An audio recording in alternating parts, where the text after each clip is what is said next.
ముందుగా సనాతన ధర్మ కుటుంబీకులందరికీ కూడా శుభాభివందనాలు.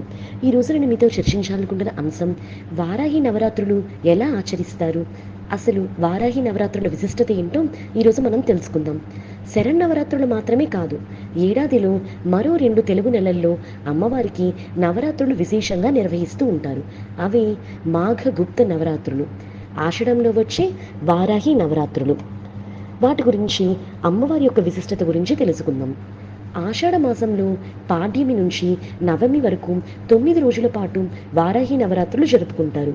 శరన్నవరాత్రులు, మాఘగుప్త నవరాత్రుల్లో 9 రోజుల పాటు అమ్మవారిని పూజించినట్లయితే, ఆషాఢ మాసంలో వచ్చే వారాహి నవరాత్రుల్లో అమ్మవారికి 9 రోజుల పాటు ప్రత్యేకమైనటువంటి పూజలు నిర్వహిస్తూ ఉంటారు. నైవేద్యాలు సమర్పిస్తారు, ఉపవాసాలు ఉంటారు, దీక్షలు చేపడతారు.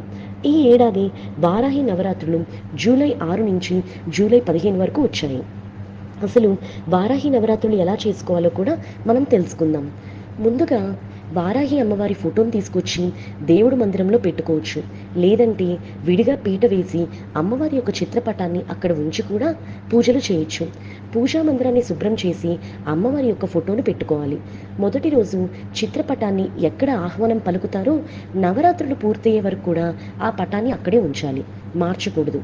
అఖండ దీపం 9 రోజుల పాటు జాగ్రత్తగా చూసుకోగలిగిన వారే అఖండ దీపాన్ని పెట్టుకోండి. లేదంటే నిత్య దీపారాధన సరిపోతుంది. కలశం పెట్టుకోవాలి వద్దా అనేది మీ ప్రాంత పద్ధతిపై ఆధారపడి ఉంటుంది. ఉదయం దీపం వెలిగించిన తర్వాత రోజంతా ఉపవాసం ఉండి సూర్యాస్తమయ సమయంలో అమ్మవారి పూజ చేసి ఆహారం తీసుకోవాలి. వారాహి అమ్మవారి పూజా విధానం ఎలా ఉంటుందంటే, ముందుగా మనం ఏ పూజ ప్రారంభించినా వినాయకుణ్ణి ప్రార్థించాలి. ఆ తర్వాత మళ్ళీ ఆచమనం చేసి సంకల్పం చెప్పుకొని అమ్మవారి చిత్రపటానికి ప్రాణప్రతిష్ఠ చేయాలి.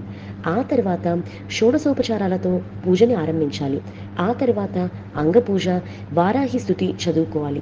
ఇంకాసేపు అమ్మవారి సన్నిధిలో కూర్చోవాలి అంటే వారాహి అష్టోత్తరం, వారాహి కవచం చదువుకుంటూ పూలు మరియు కుంకుమతో పూజ చేయాలి.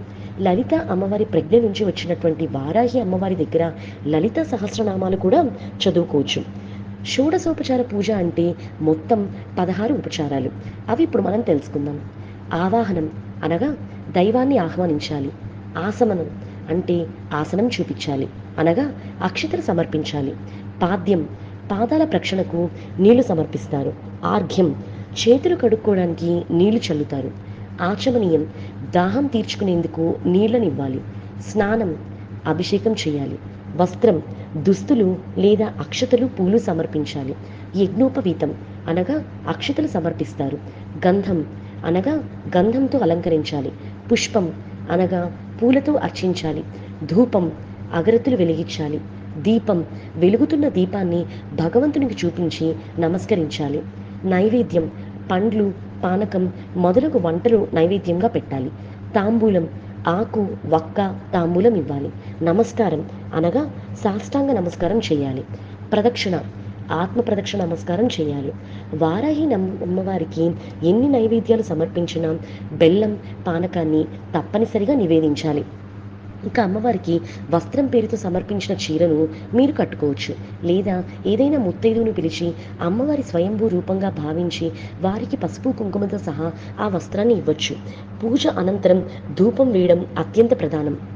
వారాహి అమ్మవారి దీక్షను కూడా ఈ రోజుల్లో చేయవచ్చు. వారాహి అమ్మవారి దీక్షను కూడా చాలా నిష్టగా చేయాలి. 9 రోజుల పాటు బ్రహ్మచర్యం పాటించాలి. సాత్విక ఆహారం తీసుకోవాలి. ప్రత్యక్షంగా దీక్ష చేయలేం అనుకున్న వారు నిత్య దీపారాధన చేసుకొని నమస్కారం చేసుకున్నా సరిపోతుంది. అసలు వారాహి అమ్మవారిని పూజించడం వలన ఏం ప్రయోజనం కలుగుతుందో కూడా మనం తెలుసుకుందాం. లలితాదేవి నుంచి ఉద్భవించిన వారాహిని పూజిస్తే అహంకారం తగ్గుతుంది. కష్టాల్లో ఉన్నవారు, భూ సంబంధిత తగాదాల్లో ఉన్నవారు, కోర్టు కేసులో చిక్కులున్నవారు వారాహి అమ్మను పూజిస్తే పరిష్కారం దొరుకుతుంది. వారాహి అమ్మవారిని పూజిస్తే శత్రునాశనం జరుగుతుంది. అమ్మవారు సస్యదేవత. రైతులు పొలంలో గనక వారాహి అమ్మవారిని పటం పెట్టి ఉంచితే ఈ 9 రోజులు పూజను చేస్తే పంట దిగుబడి కూడా బాగుంటుంది. వారాహి అమ్మవారి ధ్యానం దీర్ఘకాలిక వ్యాధుల నుంచి కూడా ఉపశమనం కల్పిస్తుంది. అయితే భగవంతుడి కరుణం కోసం పూజలు చేయాలి, కానీ కోరిన కోరికలు తీరాలని కాదు. మీరు భక్తితో పూజిస్తే అమ్మవారికి తెలుసు ఏమిస్తే మీకు మంచి జరుగుతుందో. మరి తెలుసుకున్నారు కదా వారాహి అమ్మవారి యొక్క నవరాత్రుల పూజా విధానం మరియు అమ్మవారి యొక్క విశిష్టత. ఈ వీడియో చూసిన మీ అందరికీ కూడా కృతజ్ఞతలు.